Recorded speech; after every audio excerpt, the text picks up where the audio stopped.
I hope the momentum will be at their side. Papasok na din tayo dito. Exoloq muli ang magsisimula dito sa GR at SBK magsisimula sa Blacklist side. So tingnan ba kung ano ba ang bilis na kanilang gusto ipakita dito. Minate, as you know, per usual dito sa mapang to, nakikita natin yung sniper nagbabantay galing sa top A or sa baba ng top A at sila na po ang magdedepensa para sa LA. So, eto, Minate, Kumasa, and he will eventually see any of the SBK members na gustong parang maging makulit sa LA. So ngayon, maganda sa kanila, dahan-dahan lang daw. Saktong timingan lang daw. So, it's nothing too crazy yet. Sa kanilang kalaban naman, sa mid, yung kanilang sniper at actually, double sniper setup pala ang pinaggagawa dito ng SBK. And if Exoloq, kung hindi sila handa or kung hindi sila maalaga dito, pwede silang maparusahan. Gaya nung nakita natin nung ang map natin. Okay? Warehouse. Parang gustong labanan. Ishida, first contact, RTA, hulog. Isang piraso na hulog ang depensa dito para side ng Exoloq. Hindi pa tinuloy, hindi pa nag-commit ang mga miyembro dito ng SBK. Kaso nga lang, Linkel, nakahanap din ng isa pang pitas. Siguro naman ngayon na ipaisip sila, pwede na tayo mag-rotate, punta rin sa ibang parte ng mapa. Kaso hindi, makulit, matigas ang ulo ng SBK. Gusto nila to i-force at si Minate na lang ang naiwan dito. Kumasa ng baril, alam nila kung nasa ng huling miyembro dito. And dalawang bala lang ang kailangan ni Minate dyan para hanapin yung unang round sa side ng Exoloq. And feeling ko, Salvatore, parang masyadong mapilit sila dun sa B-side. Wala silang choice eh. Parang inisip na nila na pinagsama nila yung buhay nila, mas malaki to para kay Min Ace. Pero Ishida, pinaulanan kagad na wala man lang kalaban-laban. Si Vaqueros, nahanap na nga nila yung pick-off para simulan tong push dito sa LA. Kahit pa paano may coverage, men. Isang sugal pa rin para sa kanila na gusto nilang i-take. Pero Icus now will be getting Z Brian. Pero mabilis kagad to, mapapalitan kagad ni Linkel. Ayun, SL2, Enjuk na nga naubuhay and make it just SL2 as Air Max will be taking down Juke. 3 versus 1. SL2. Dito sa may bandang mid lang. Parang pwede niya makita dito. Nice smoke by SBK. Naharap na lang nga yung entry dito sa may site. Pero Zach, sa bottom pa rin. Top side na ngayon si Air Max. Easy mid-low setup dito para sa kanila. And there goes the crossfire set up by si Vaqueros. Ang ganda ng high-low, men. Pero kung may kita mo, no, it was still a good start for XQ na hindi natin nakakalain na somehow mabuhay pa rin talaga ng matagal si Min8. Pero SBK were on the clasp of making sure that Juke and Icus will not be getting any airtime para makapush, men. Kahit na pick off si Ishida, ang ganda ng bawi kagad ng si Vaqueros. Oo nga eh. Totoo lang, it was a great pushback sa ngayon. Ang tanong natin dito sa macro ng mapa na to, no? Ilan ba ang puntos na kailangan kunin ng SBK na sila ay nasa BL side para dito sa mapang to? Kung makahanap sila ng 4, then komportable sila pag nag-side switch na din. Kasi napakaganda ng lead na to. May pagka-GR-sided din talaga tong map na to. Palagi ko itong sinasabi, for the map of port, may pagka-GR-sided. So, now, with its GR-sided, this team, siguro naman yung win condition nila, makakuha ng maraming puntos, at least 4 for the side of SBK, para maging madali ang kanilang global risk defense, no? Okay, Warehouse. Gusto pasukan Z Brian, first blood. Nakong tuloy na nahulog mga miyembro ng Exoloq. Isa pa, SL2, nagabantay, nahanap, nahulog, sniper dito sa mahabang corridor para hanapin ang mga naghuhuling miyembro ng XA. Di niya naman namalayan na may tao na pala sa kanilang likod at SBK. This is a really, really strong showing na pinakita nila sa atin. kumpara mo sa unang week nila. And this is a really, really nice start for them sa mapang port. Kung ano man yung naging ritual at pakondisyon ng SBK bago masimula itong serie na ito, men, gumagana at gumagana to. Na nababasa kagad ng SBK early on saan pwede tumungo ang XQ. Ilang beses na pinakita ng XQ na kaya nilang tumesting mula LA hanggang RS, men. And kahit ilang beses na nangyari yun, SBK, ang bilis pa rin ng reaction nila. So, all of that combined, no, makes up so much for SBK para lang isahan ang XQ either from a pick-off or a position advantage. Pero sisimulan to ngayon ng XQ with a pick-off on to Zach. Ngayon, nag-juggle pa rin ng XQ kung saan pwede tumungo ngayon ng SBK. Lalo't nasa kanila ngayon ang pwesto ng C4. Feeling ko, ipupush pa rin to ng SBK. Z-Brian nasa tamang pwesto lang, guguluhin nila. Yun nasa pwesto ng Godbox ngayon. Pero ngayon, tinetesting na nga nila dito kung gaano baka asintado si Juke. Una, sino ang next sa clinic ni Idol? Kaso nga lang si Brian. Papasara na to ngayon. Open ang site. Pero mabilis ka agad nakapagpalitan ngayon ang XQ. SL2, nahanap niya na nga kagad yung pwesto, sobrang close. Ngayon, si Brian, nakalabas ng util niya, men. And Airmax finds SL2. Patungo pa rin ang laban. As Ikus makes it over top side. And XQ, hahanapin ang round na kung saan tabla na ngayon ang sitwasyon, SBK and XQ. Nagpapalitan lang dito ng suntok wherein XQ really is the team na pag inatake mo ng una, mas magiging malakas yung susunod nila. Salit-salitan lang talaga. Okay, warehouse laban na agad. Speaking of salit-salitan, mga miyembro dito, naghahanapan na at mukhang SBK, nalaman nila yung lugar kung saan sila yung nakahanap ng napakaraming success is the B site. Sige, nakapasok na. Ayan, itatanim na ang C4 dito at the post is on their hands. Solo Q. Ano ba pwede nilang gawin dito sa retake? Oo, nakahanap sila ng isa. Magkanda pero si Ermac. Lamalala. Wala ba nila na yung huling member dito na si SL2 nakasa talikod. Nahanap na nila and Ermac. 3K. Tatlong pitas ang kanyang nahanap dito. Giving it up for a 3 points for the side of SBK and napakalala. At least nakahanap sila ng tatlo. Totoo lang, komportable sila dito sa scoreline na to, pero kung nakahanap pa na sila ng isa pa, then it is going to be the optimal start for them. And this time, as things slow down, no, napapaisip ka na lang kung ikaw ang solo Q. Ano ba ang pwede nating gawin sa buhos na ginagawa ng Blacklist? Napakahirap talaga bigyan ng kaso tong SBK na Blacklist na nga sila pero nasa kanila ang advantage. Parang ang hirap talaga isipin ng ganun pero somehow they're making it work. Na kayang tapatan ng SBK tong depensa dito sa LA nang walang masyadong napapanish sa kanila. Parang ang galing nila mag-fake out pero pagdating naman sa mga mid pushes nila, doon nagkakatalo. So, it's either may tinatago sila sa LA na hindi natin alam or may CA push na ginagawa ang SBK na medyo late pero magiging effective. Ngayon, okay, wala si Zach. Maganda to para sa SQ. Ngayon, dalawa naman ang kasunod niya. Walang nakita kay SL2. And that makes it a 5v2. Easy work para sa XQ, men. Di na nila kailangan ilaban pa. Antay na lang pa nila kung saan patungo ngayon ang natitirang Z-Brian. Makakuha pa nga siya ng isa pa dito. Pero ang hirap isipin, men, na kaya niya pang bigyan ng pagkakataon ng SBK para makabawi pa. Wala pa sa kanya yung C4 pero kung makukuha niya yung tatlo dito, panalo na kagad ng SBK. Pero masyadong spread out ngayon ng XQ, men. Ang layo ng pupuntahan pa ni Z-Brian dito. RTA and Ikus.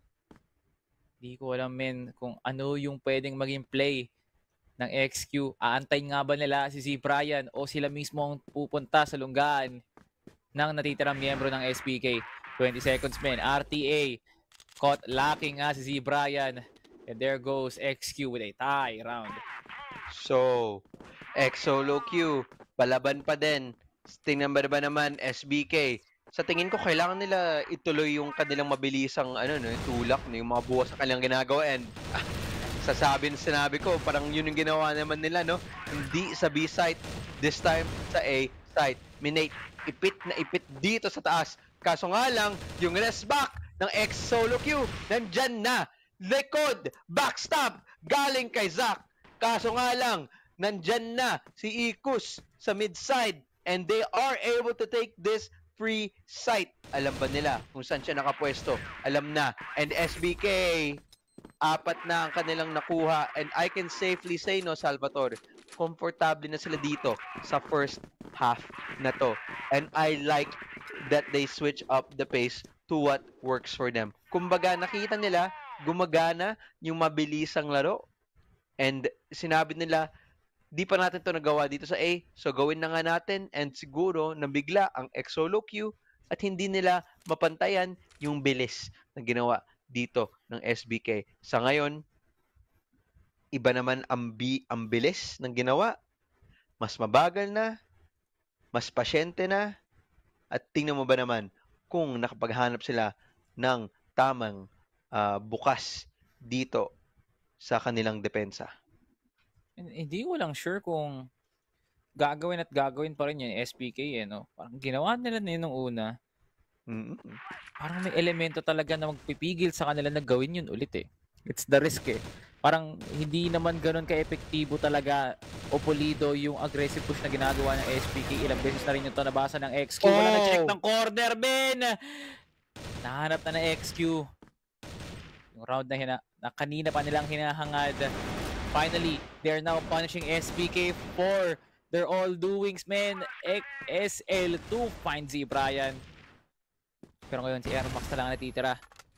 Will SBK be able to achieve what they thought from the start was very, very tough, man. Pero hindi yon papabayaan kagad basta-basta ng XQ. 4-4 scoreline R2G. We are nearing to our second half. Sobrang dikit ngayon ng port. Pinapakita talaga ng XQ na mapa nila to. And dun pa lang sa round na yun, na-expose kanila kagad yung pwesto ni Airmax. Okay, Granada, nade spam dito sa mid-side. Smoke out na agad ang pinakita. Tapos gusto naman nila lumusot dito sa ladder at gusto nila pumunta dito sa A-site naman siguro. Kaso nga lang, nagbabantay si Minate dito. May rest back din. Si Jake nagbabantay naman din dito sa mid. So, let's see if they are able to find yung tamang posisyon, yung tamang pwestuhan nga.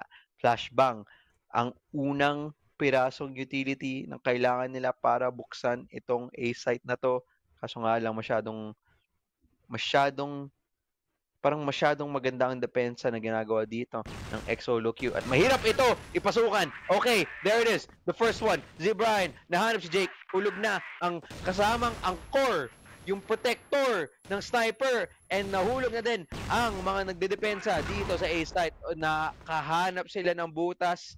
At ngayon, pwede na silang magtanim. Kaso nga lang, kailangan pa sila tumawid, Linkel, patalon-talon lang. At naswerte, nakatawid, nakahanap ng posisyon para makapag-plant at delikado to. Para sa side ng X Solo Q. Sniper pa naman, nakatambay dito sa taas. So kahit napatay to si Linkel, it's okay kasi naka-sniper siya. Okay, na-granada na. That's a great answer to the question of who's going to enter as SBK.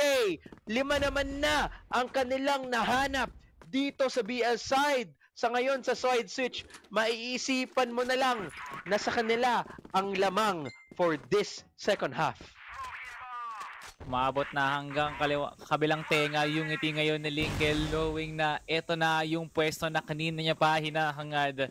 This is a good placement for SBK with a team that is notoriously known for pulling out all the stops, not even utilizing LA, men, early on, men. Gusto talaga nilang kunin kagad yung mid-control.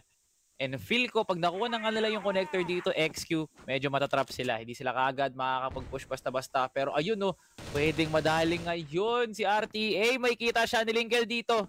Pero masyado pa atang maaga na i-assume na pwedeng makapag-trade kagad ang XQ.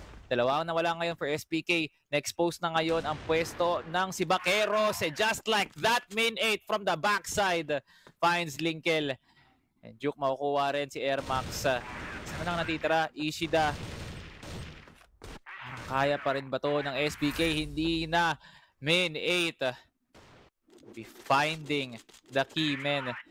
And this is a close bout, men. And I'm all in for it. Isipin mo, men, yung palitan talaga ng suntukan ng XU tsaka SBK. Sobrang lupit nga naman talaga, Zach. Kung napag-ulan na nga, men, bagyo sa pwesto ngayon ni Zach. Sa sangkaterbang flash at smokes. Hindi man lang siya nakakilos dun.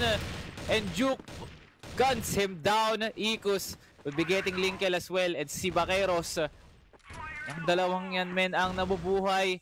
Pero sa connector lang sila pupwesto.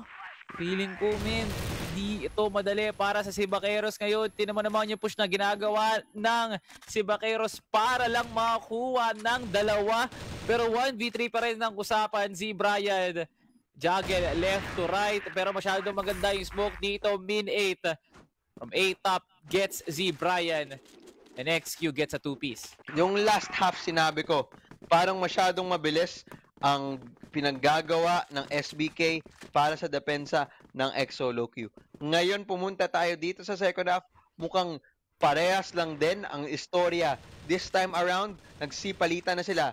Di kaya ng SBK ang ginagawang bilis ng X-Solo Q, pero nung sinabi ko yun, si Ermac, mukhang gusto niya tapatan. Kaso nga lang, lamang was equalized by Linkel nung nakahanap siya ng isa sa SL2. Putting things in his own hands now, Ermac, kailangan niya makahanap dito ng dalawa pang pitas para isarado to. Kaso nga lang, yung pwesto ni Ikus, hindi niya inakala sa ngayon, X-Solo Q, dalawa na ang kanilang nahanap dito, advantage para sa side ng port. And it is having to come down to this close fight dito sa second half as SBK, ano ba ang solusyon sa ginagawang agresibong laro ng X-Solo Q? Si Vaqueros, sisimulan ba nila yung paglalim dito? Or mismo XQ, yung magagaling ng connector para lang tablahin? Kung nasaan ang pwesto ngayon ng SBK, napakatahimik pa rin talaga ng plays na pinapakita ng SBK dito sa second half na to. Can't blame them, men. Global risk talaga. Ayaw nilang gumawa ng play na magiging panganib sa magiging pwesto nila. Linkel from top. Medyo na-zone out na siya kagad dito ng XQ and a double for RTA. Pero si Ermac mabilis kagad makakilos. Pero di pa rin sapat yung trade na nakukuha ngayon ng SBK XQ. Napapaunti na nga nila yung round para mapasa kanila. Ermac 1 hit away from death para mapunta na naman ngayon sa XQ. Habang tumatagal talaga, pre, umaalat ang sitwasyon ng SBK. Kasado na sila sa 5 and XQ. Masyado lang nilang pinapalaki pa yung sitwasyon para pabor lang sa kanila. Masyado na mahirap sa SBK, men. 8-5. And SBK still yet to move. Ishida, men. Uy, muntik pa madali. Si RTA pa talaga yung nakuha. Linkel with a double. Man, mag-thank you ka kay Linkel Ishida. But there goes Ermac finding SL2. At ngayon, makikita na ngayon ng XQ yung idea namin na hindi na pwede yung ginagawa natin nung una. Pero feeling ko dahil nga tumagal si Ishida, would have been a good trade either way. Ngayon, Ikus still be getting gunned down. Grabe nga, Joko, kalmahan mo. Uy, muntik pa talaga yun, no? Imagine if would have been a 1v2. May pagkakataon pa para makapagplan pa si Jake. Ayun, XQ. Pa rin tapos ang kanilang boxing dito with SBK scoring a 1 point dito sa second half. Ang gulo, no, nung unang second half na to, puro laban lang. As in, tuloy-tuloy lang eh. It's just non-stop action dito, second half. Okay, Linkel, gusto makahanap. Kaso nga lang si Minate magwawagi sa laban ng pistol. And RTA, nandyan na ang rest back ng X-Solo Q ngayon. Yung rotations galing ba sa side ng SBK? Oo, nandyan. Kaso nga lang may isa pa dito nagbabantay sa mid. Ermac, ilan ba ang kanyang pwedeng hanapin dito? Si Brian, maganda ang kanyang inisyatibo na kinuha para i-push yung warehouse. Kaya alam na kung nasa na ang mga members dito ng X-Solo Q. Papasok na ng A side. Kaso nga lang, flanker, SL2, Ermac, at least nakahanap siya ng isa. Delikado, may lason, Z Brian, MVP. Tingnan ba kung pwede niya pilitin or tigilan ang X-Solo Q para pumunta sa map point 1v2. Hintayan. Naghahanap ng tamang pwestuhan, kaso nga lang, Ikos closes it out, putting us into map point. Isa na lang ang kailangan ng X-Solo Q para pumunta tayo sa map 3. Ayun, SPK. Di ko alamin kung ito pa rin ba yung optimal setup na hinahanap nila. Zach will be helping Linkel sa sniping duties niya. May double sniper setup pero mabilis kagad na expose to ni RTA with the popcorn over to Zach. Z Brian double kill. Min 8 finds Z Brian for the trade as we head into a 2v2. Pero SPK, medyo nabasa na nga nila na bigla na lang tumahimik yung push nila sa LA. So potentially, may hinahanap na rotate ngayon ng SPK pero ang reaction nila, hold pa rin ang A. Hayaan natin mag-play tayo ng retake open site. Pero hindi pa rin kumikilos ngayon ang si Vaqueros. Clear out pa rin ng site ang XQ. Pero maya't maya din mapaplant na nga ito. And there goes SPK. Meron silang segundo lamang para hanapan ng butas itong pwesto ngayon ng XQ. Though 2v2 to men. May idea pa rin si Min8 kung saan sila pwede manggaling para magkaroon ng pickers advantage. Headshot para kay Min8 para mawala sa mundo ngayon si Ishin dahil Min8 with a sniper masterclass dito sa 4